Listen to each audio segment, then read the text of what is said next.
नमस्कार मित्रांनो, सुख म्हणजे नक्की काय असतं या मालिकेच्या आजच्या भागामध्ये शालिनी नित्याला म्हणत असते की काय ग, घाबरलीस ना? मला घाबरलीच पाहिजेस. तुला काय वाटलं? तू अधिराज तुझ्या पाठीशी असल्यावर मी तुला काही करू शकणार नाही. तो तुझ्या बरोबर आहे म्हणून तुला जिंकल्यासारखं वाटत असेल तर नाही, हा तुझा भ्रम आहे. हा भ्रम आधी मनातून काढून टाक. आणि मी मुद्दाम तुझ्यासमोर ह्या वेशात आली आहे, पूर्वीच्या वेशात, कारण मी तीच आहे. तू मला घाबरायलाच हवं. अगोदर जशी मला घाबरायचीस ना, तशीच मला आता घाबर. अगोदर जशी मला दचकून राहायचीस तशीच आता मला दचकून राहा, कारण मी तीच आहे, पूर्वीची. कोण? माझं नाव काय माहिती आहे ना तुला? शालिनी. असं म्हणून ती तिला टिचकी मारून दाखवते. त्याच वेळेला आता नित्या घाबरते. शालिनी म्हणते की तुला वाटलंय की मी परत आली आहे, पण मी विसरली नाही. मी काही विसरली नाही आहे. जेवढा तुझं वय आहे ना, जेवढं तुझा जन्म आहे ना, तेवढ्यापेक्षा दुप्पट अनुभव आहे मला तुला संपवण्याचा. म्हणूनच लक्षात ठेव, मी तुला पुन्हा संपवण्यासाठीच आली आहे.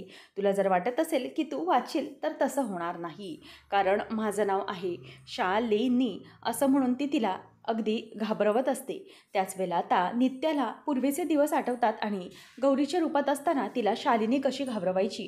शालिनी म्हणायची की तू आता बघ मी तुला कसा त्रास देते ते. तुला मी नाही हे घर सोडून जायला लावलं तर बघ, आणि हे तुझं मंगळसूत्र म्हणजे तुझा जयदीप पण तुला या सगळ्यातून वाचवू शकणार नाही, असं ती म्हणते. नंतर मग आता पुढे शालिनी तिला म्हणते की काय झालं, अशी का बघतेस तू? तेव्हा नित्या म्हणते की कसं आहे ना मॅडम, कंसाने कितीही पाप केले, कितीही मारण्याचा प्रयत्न केला, तरीही किती निष्पाप जीवांचे जीव घेतले असूनही एखादा कृष्ण हा जन्म घेतोच. आणि तो कृष्ण हा जन्म घेतल्यानंतर मग पुढे काय घडते हे तुम्हाला चांगलंच माहिती आहे. आणि तुमच्या पापाचा घडा भरायला फक्त एक दगड बाकी आहे. एक दगड त्या घड्यावर पडला की तुमचा नाश झाला म्हणूनच समजायचा. एकदा की तो दगडने मटकं फुटलं की तुमचा नाश झाला. त्याच वेळेला मग आता शालिनी म्हणते की काय तू माझा नाश करणार आहेस, आणि ती हसायला लागते. तेवढ्यातच आता गुरुजी म्हणतात की आता आता सगळेजण आपण जमले तर आहोतच, आपली पूजा करून तर झालीच आहे, मग चला आपण बाळकृष्णाला पाळण्यात घालूया. असं म्हणून ते सगळ्यांना पुढे बोलवतात. नंतर मग विमल म्हणते की बरं मालकीनबाई, चला तुम्ही पाळण्यात घाला बाळकृष्णाला, हा मान तुमचा आहे. असं म्हटल्यावर आता अम्माचा चेहरा पडतो. अम्मा चेहरा वाकडा करते. तर आता गुरुजी हे पुढे शालिनीला बोलवून तिला बाळकृष्ण पाळण्यात घालायला सांगत असतात. त्याच वेळेला आता लगेच शालिनी मुद्दाम नाटक करू लागते. ती म्हणते ते सगळं ठीक आहे, पण गोपाळ कुठे आहे घरातला? नाही म्हणजे अधिराज कुठे आहे? तो अजूनही दिसत नाही आहे, कुठे गेलाय का तो? तेव्हा मग तात्या म्हणतात की हो, अहो तो काहीतरी कामानिमित्त बाहेर गेला आहे आणि फोन उचलना झालाय. तेव्हा ती म्हणते की ठीक आहे, चालेल. तेव्हा मग आता लगेच नित्या म्हणते की तुम्ही घ्या पूजा करून, तो येतच असेल, आणि मागे बघा. असं म्हणून ती सगळ्यांना त्याला बघायला सांगते. त्याच वेळेला आता इथे जयदीपची वेशामध्ये एंट्री झालेली असते आणि तो दरवाजात येऊन उभा राहतो.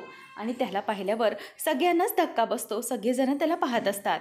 त्यानंतर आता इथे जयदीपला तशा वेशामध्ये पाहून शालिनी पूर्ण हादरते. तिच्या पायाखालची जमीनच सरकते. ती त्याला बघतच राहते. ती मनात म्हणते की हा कोण आहे? जयदीप? असं म्हणून ती त्याच्याकडे बघत राहते.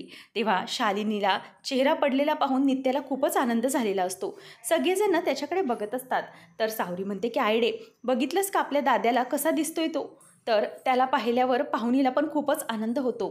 मग आता लवली म्हणतो की अरे, हा तर आपला राजदा आहे. आपला राजदा तर आपल्याला ओळखूच येत नाही, हा तर कोणीतरी वेगळाच दिसत आहे. असं म्हणून सगळेजण आता हसायला लागतात. आणि अधिराज स्वतःचे शूज बाहेर काढतो आणि तो आतमध्ये येतो. आणि त्यानंतर तो आतमध्ये आल्याबरोबर सगळे त्याच्याकडे आश्चर्याने पाहू लागतात. आणि शालिनीचा मात्र एकदम थैथयाटच झालेला असतो. तर विमल म्हणते की माझा राजा कसा अगदी राजबिंडा दिसत आहे, अगदी कृष्णासारखा राजबिंडा. असं म्हणून सगळेजण त्यांच्याकडे बघत असतात.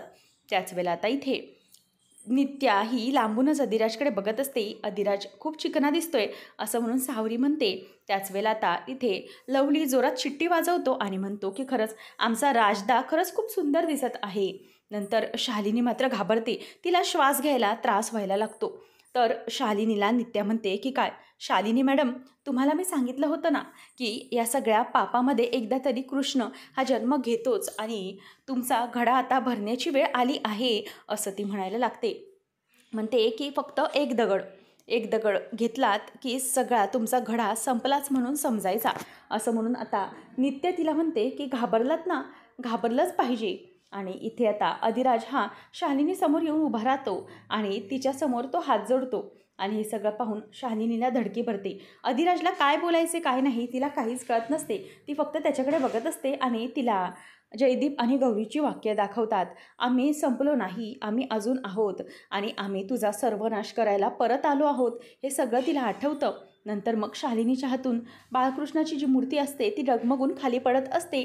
तेवढ्यात अधिराज आणि नित्या दोघंही एक एक हाताने ती मूर्ती सावरतात आणि तिच्या हातातून ती मूर्ती खाली पडण्यापासून आणि अनर्थ होण्यापासून वाचवतात. म्हणून सगळेजणे आता त्यांच्याकडे बघून खुश होतात. तर आता अधिराज आणि नित्या या दोघांनीही बाळकृष्णाची मूर्ती अगदी व्यवस्थित एकमेकांच्या हातावर झेललेली असते आणि सगळे त्यांच्याकडे बघत असतात. त्याच वेळेला आता येथे त्या पूजेचा मान हा अधिराज आणि नित्यालाच मिळालेला असतो. आणि मग आता नित्य आणि अधिराज त्याला पाळण्यात ठेवतात आणि पाळणा हलवत असतात.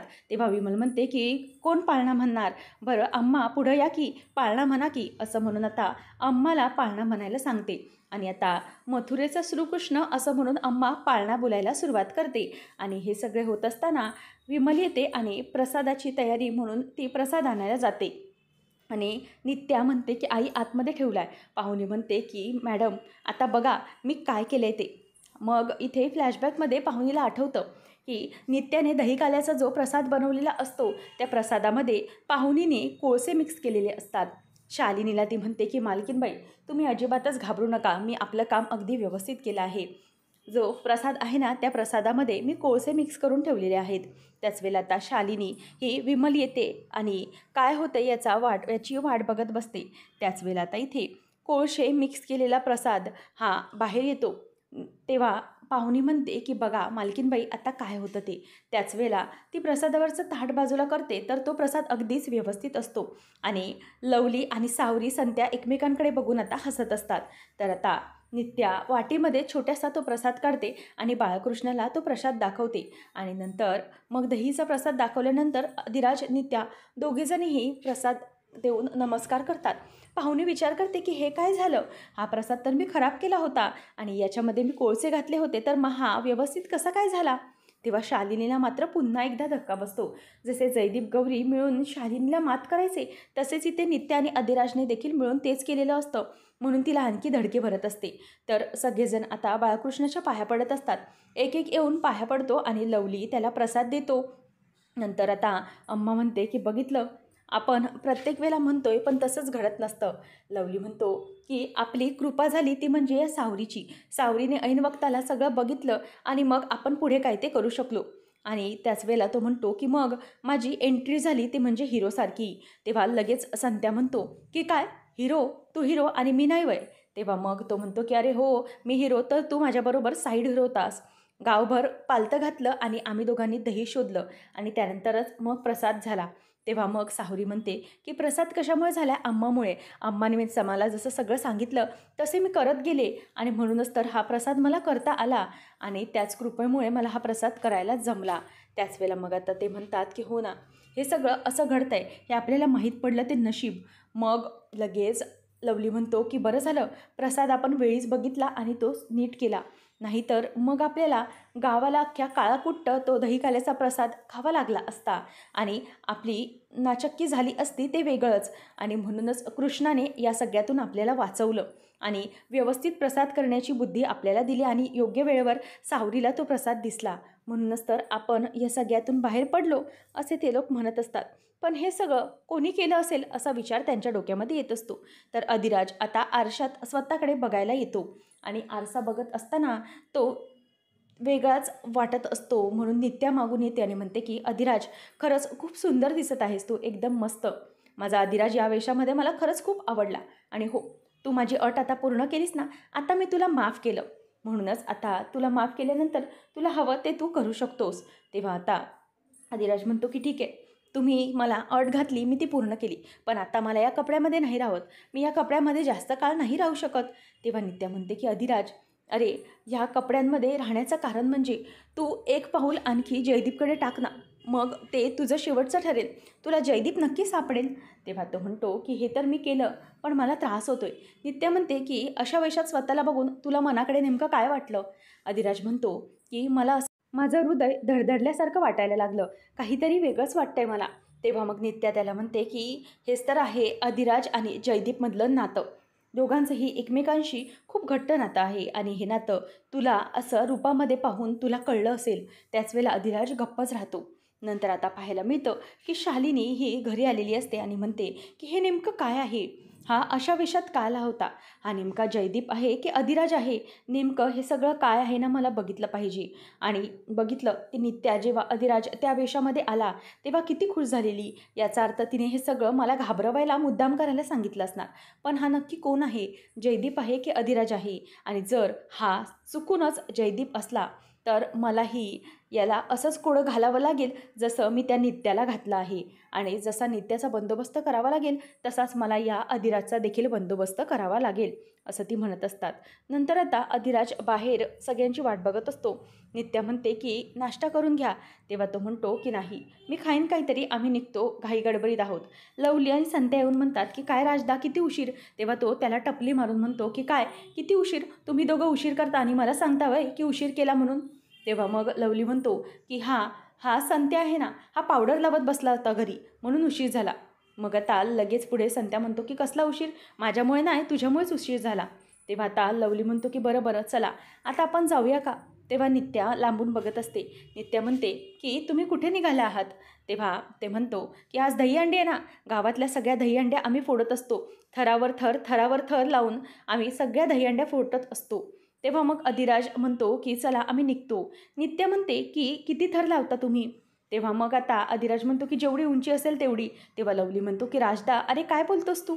तेव्हा तो म्हणतो की अहो, दहीहंडीची जेवढी उंची असेल ना तेवढी उंची. कधी 3 थर, कधी 4 थर, कधी 5 थर, 6 थर. तेव्हा असं म्हटल्यावर आता नित्या म्हणते की बापरे, बरं तुम्ही स्वतःला व्यवस्थित जपा हा आणि अधिराज नीट चढ तू वर. तेव्हा मग लवली म्हणतो की मग राजदाचा मान असतो तो अगदी वरच्या हंडीवरचा असतोय. मग नित्या म्हणते की हो, तेच सांगते मी की तू जपून दहीहंडी खेळ, उगीचच त्रास करून घेऊ नको. तेवढ्यातच मग ते दोघं जात असताना नित्या पुन्हा माघारी बोलवते आणि म्हणते की बरं अधिराज, धनी, वेळेवर जेवण करून घ्या बरं. मग आता लगेच ते दोघेही पुढे जात असताना पुन्हा नित्या त्याला बोलवते आणि म्हणते की धनी, काळजी घ्या स्वतःची. आणि तेवढ्यातच अधिराज म्हणतो की काय झालं आहे? मग नित्या त्याच्या कानाजवळ येते आणि तेव्हा संत्या आणि लवली म्हणतात की आम्ही काय बी ऐकत नाही, तुम्ही तुमचं काय ते बोला. तेव्हा नित्या त्याला कानातच म्हणते की रात्री लवकर घरी ये. तेव्हा मग अधिराज म्हणतो की काय तुमचं पण हे रात्री हे सगळं सांगायला हळू कशाला बोलायला हवे? सांगायचं की रातच्याला लवकर घरी ये. त्याच वेळेला आता संत्या हसायला लागतो आणि म्हणतो की आम्ही काय पण ऐकलं नाही हां, रातच्याला लवकर घरी ये वगैरे असं आम्ही काही ऐकलं नाही. नित्या म्हणते की काय, मी तुला हे सगळं हळू सांगत होते आणि तो मुद्दामच कशाला मोठ्याने ओरडला. तेव्हा लवली म्हणतो की नाही नाही, आम्ही काय बी ऐकलं नाही, तुमचं काय ते चालू द्या. तेव्हा नित्याला तसं तिथे ठेवून लगेच अधिराज म्हणतो की चला तुम्ही दोघं पुढे व्हा. आणि तो नित्याला म्हणतो की बरं ऐकलंत का, रातच्याला लवकर घरी येतो, असं म्हणून तो तिथून निघून जातो. आणि पाहुणी हे सगळं ऐकते. पाहुणी म्हणते की अच्छा, असा हिचा प्रोग्राम आहे तर. पण बघ नित्या, तुझ्या या सगळ्या आनंदामध्ये मी कसं विष कालवते ते बघ, मी संध्याकाळी काय करते ते, असा विचार तिच्या डोक्यामध्ये येतो. पुढच्या भागामध्ये आपल्याला पाहायला मिळतं की आता पाहुणीने अधिराजच्या ज्यूसमध्ये काहीतरी मिक्स केलेलं असतं आणि तिने नित्यासारखी साडी नेसलेली असते आणि तिच्यासारखाच गेटअप केलेला असतो. आणि तो ग्लास घेऊन ती म्हणत असते की अधिराज, आज बघ काय करते ते मी, आज पूर्णपणे त्या नित्याला मात द्यायची आहे मला. तितक्यातच आता अधिराजला तिथे प्यायला देते आणि अधिराजला मिठी मारते. त्याच वेळेला आता अधिराजला असं वाटू लागतं की ही नित्याच आहे आणि तो तिला जवळ घेत असतो. तेवढ्या तिथून नित्या येते. आता नित्या पाहुणीचा कसा समाचार घेणार हे पाहणं रंजक ठरणार आहे. अशाच अपडेटसाठी आताच आपल्या चॅनलला सबस्क्राईब करा.